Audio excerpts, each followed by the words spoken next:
as problems, omissions, errors, or areas that landlords are perhaps not up to speed with. And as I say, sadly, sometimes it's other agents, which is probably more worrying, if I'm honest. But first of all, safety certificates. So hopefully we all know that safety certificates must be issued prior to the start of a tenancy, and they must be renewed before their expiry date. Copies must be kept throughout the tenancy. So an interesting point, even if it's a 20-year tenancy, I would suggest you keep all back certificates. We have heard of court eviction cases where the judge has wanted every certificate for the duration of the tenancy. So if it's a long tenancy, that would be, a lot of back copies of annual gas certs. So they must be kept for the duration of the tenancy. And importantly, the point 4 on there, evidence of service to tenants must be kept. So I often say in my office, what has happened in life is probably not the important thing. It's what we can prove has happened. So supplying a copy of a gas cert or an EICR or an EPC to a tenant before a tenancy starts isn't sufficient. So just handing a copy or leaving one in the property, for example, is not sufficient. If you are going to court to evict, you would have to be able to prove beyond reasonable doubt that that tenant was provided with the copy. Now, we do that through e-sign software. So tenants are required to sign in e-sign to confirm receipt of these documents before we will allow a tenancy to commence. That's how we deal with it. But it's just something to think very carefully about in terms of how tenancies are initiated and what you do when you renew a certificate. So when a new gas cert is done, if you had to go to court, how can you prove that the tenant was given a copy? Because that is in effect a requirement. So as I say, we do it through e-sign. It is a case of what happens isn't the important thing, it's what we can prove, basically. So renewal certs must be served to the tenant within 28 days of the renewal actually happening, and you must have evidence to do so. Importantly, failure to do that can prevent or delay your ability to gain possession of court. And of course, not to mention, let's be fair, they are safety certificates, so any delay in a renewal or not having one at the start of the tenancy, it really is just hugely risky, and I think not a position any of us as landlords would want to be in, because they are there for landlords and the tenant safety. So they're really an absolute must. But some of the administrative things I've mentioned there about how they're delivered, how you prove they were given and delivered to tenants, is really important just to think about if you're operating on your own behalf. If you later had to go to court, can you genuinely prove to a judge that beyond doubt that the document was served to the tenant? Just something interesting to think about. But we do see people getting it wrong, and they probably did give the tenant a copy, but they can't prove it. And because they can't prove it, in effect, by the law, letter of the law, it didn't happen. So, as I say, sometimes what has happened and what's being done isn't the important factor. It's what we can prove has been done. Then deposits.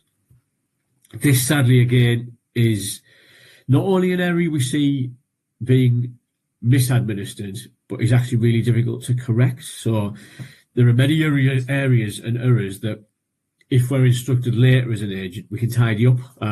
Not ideal that they've perhaps not been dealt with correctly initially, but there are lots of things that can perhaps be corrected. Deposits are very difficult to correct later. And in fact, you're almost always non-compliant because a period of time has elapsed. So deposits need to be very, very careful about your handling of.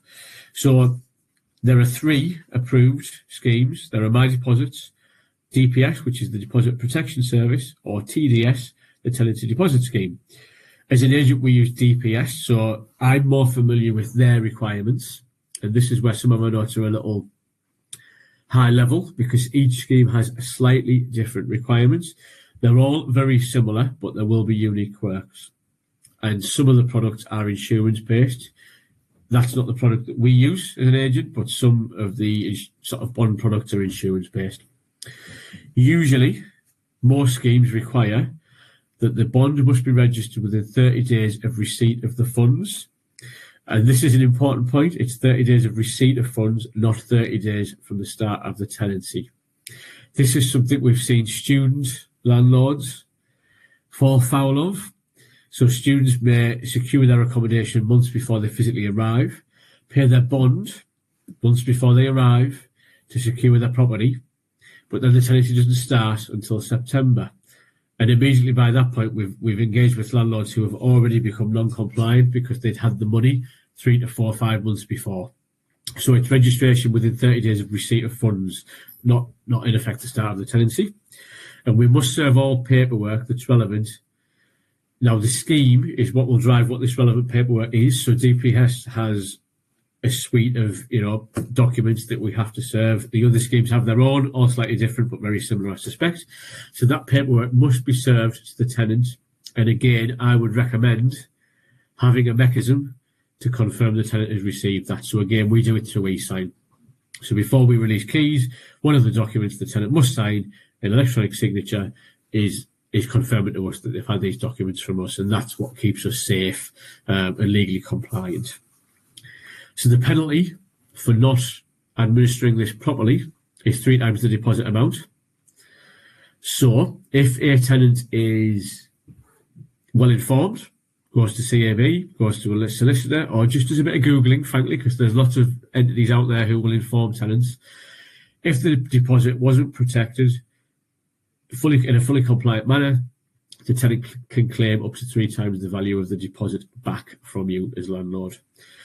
Plus, it can affect your ability to serve the current Section 21 notice. So in effect, it can prevent or delay you gaining possession of your property if you need to. So this is a real one that take real care, I think, as landlords. If you're accepting a deposit, which you should, just make sure that in effect you are absolutely confident that it is then administered correctly, because if not, it could cost you significantly afterwards or affect your ability to move the tenant on if you need to. So one to be very, very careful of.